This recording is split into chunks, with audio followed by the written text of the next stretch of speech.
Hello. All right, Lisa Donohue, everybody.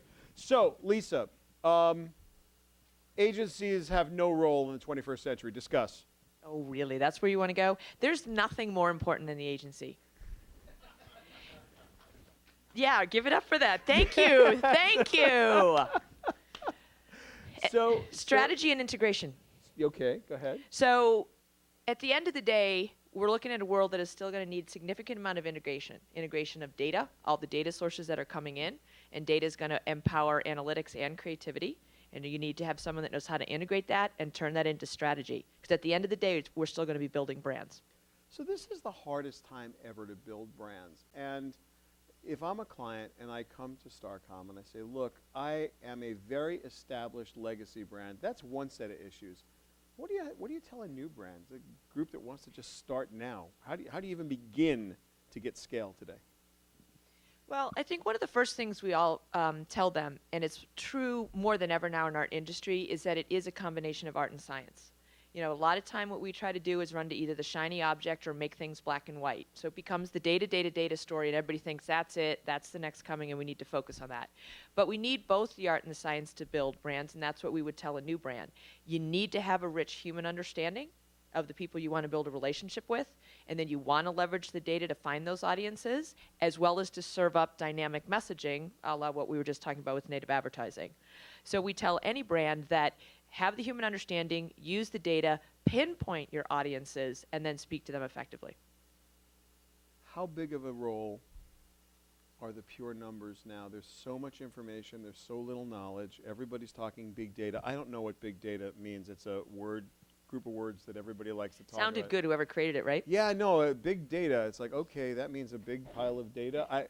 But it's information, it's not knowledge, and the business insights really need to be gleaned. So when someone comes to you with thousands of metrics, what do you guys do? How are you sorting that out? What are the important metrics what do we care about? What do we care about? Well, what becomes interesting is that question does vary dramatically across the marketer.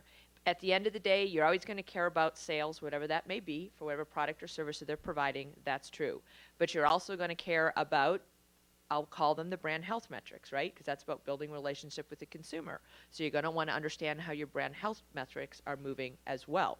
So you need to bring those pieces together. But to your point, big data, whatever people call it, you can integrate it, you can connect your systems, you can have everything in the world, but you still need people, and you still need smart people that can look at that information, turn it into knowledge, turn it into strategy, and know how to execute against that.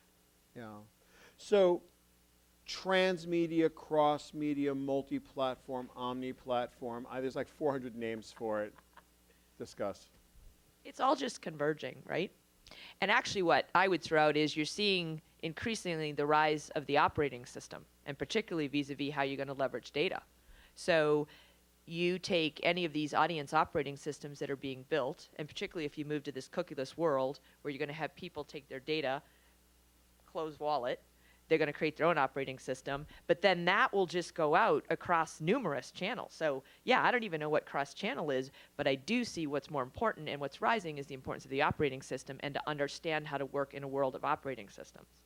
But that's to deliver messages. I still need to go build experiences over here, right?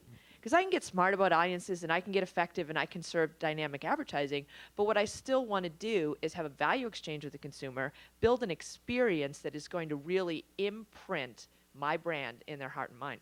How do you do that? Well, you should hire us. Okay, next time I need to build a brand experience. Because I don't think I could do that in 140 characters. No, you probably couldn't, although people do try. They do. Oh, they do. People do try. I watch, therefore I tweet. I tweet, therefore I watch. Causal or correlated? Correlated. You heard it here first. Nielsen says they're somehow causal. Do you think that's true? I mean, do you think you can drive, can you build a brand with Twitter? I mean, Twitter tells me you can, but can you build a brand with Twitter? I think that, like anything, if people want to say black and white, can I build a brand with Twitter? Can I do it with Twitter alone? Again, it's kind of the sum total of experiences and interactions and interplay that gets you there. So can Twitter, and has Twitter already played a significant role in help building brands? Absolutely. Would that be the only choice you would make to build a brand? Probably not. So in a multi-platform, omni-platform, cross-platform, trans-platform world where there's native advertising and there's more information than we could ever possibly digest, I'm a marketer and I am beyond confused. I used to run TV and there was this magic calculus. I bought a TV commercial and my sales went up. And when I didn't buy a TV commercial, my sales went down. So buying TV was really easy. And the sales guys in the TV world had a really easy job. Now Facebook comes in and they say, well, if you buy an ad, your currency on Facebook will go up and we have some way to tie it back to sales. Google says you intend to do something when you come to Google, buy our stuff. The media mix seems to be completely in the eyes of the beholder. I've got owned media, earned media, paid media, and free media on a generalization, not on a brand-by-brand basis, generalization. How do you have to think about this? Not what do you have to do, because everyone has to do something slightly different.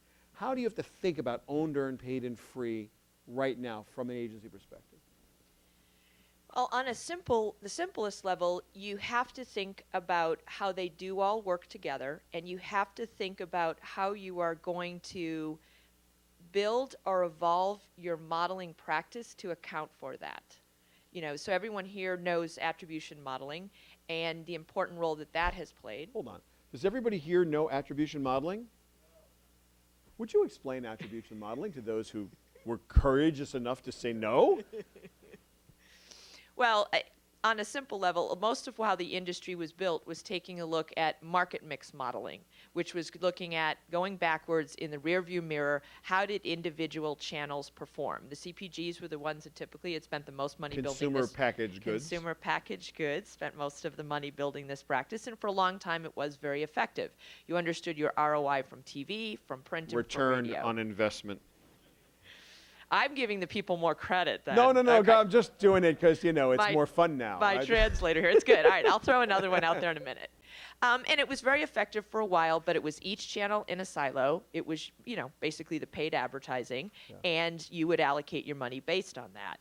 With attribution, you're getting much more specific, down to understanding exactly not only the direct impacts that a channel has on sales, but also the indirect impacts. So how do I understand that my paid search actually improved the efficacy of my television?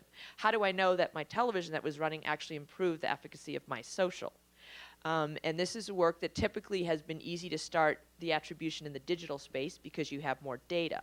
But as more of analog media is becoming digitized, then attribution modeling can expand cross-channel and can start to bring in the owned and earned channels. And when you do that and you have your sales pouring right in, you're going to get to a point where you can be looking every day at sales cross paid, owned, and earned, and how I need to change my mix. And that day is not that far off. And that's how you're going to be able to very easily understand the choices that you should be making. But you can also, in terms of understand, I know how hard paid channels drive earned, so I can do a better job of managing my paid money. It doesn't mean I have to spend 10% more every year. But if I understand better that every dollar in online video generates $2 in sales, from earned media, then I'm going to put more in the online video, whereas TV might only generate $1 more in sales. This is why you need to hire Starcom and why you need an agency, in case you were wondering. So, okay, it's not anywhere near as simple as it used to be. I can't just buy TV and my sales go up. No, but it's exciting. It is. What would you like to leave? What thought would you like to leave this audience with today? Two thoughts. I'd love to go back and leave it with that the work that we are doing is still about art and science, and don't let that ever be forgotten. Consumers at the end of the day are still humans, and we need to understand the heart and mind, and then use the data to be smart about how we give them more of a value exchange. I think the second thing, and it's one of the biggest parts of my job now, is understanding change management. Because I have to help the organization change rapidly from an old world to a new world, and I have to be able to help clients navigate the same kind of change and transformation. Change is exciting. It's not something to be afraid of. We're never going to live in a black and white world. It's a converged world. It's a gray world. We live in a life in beta. So it's good to understand change management and how to navigate your way through that. Ladies and gentlemen, Lisa Donohue, CEO of Starcom.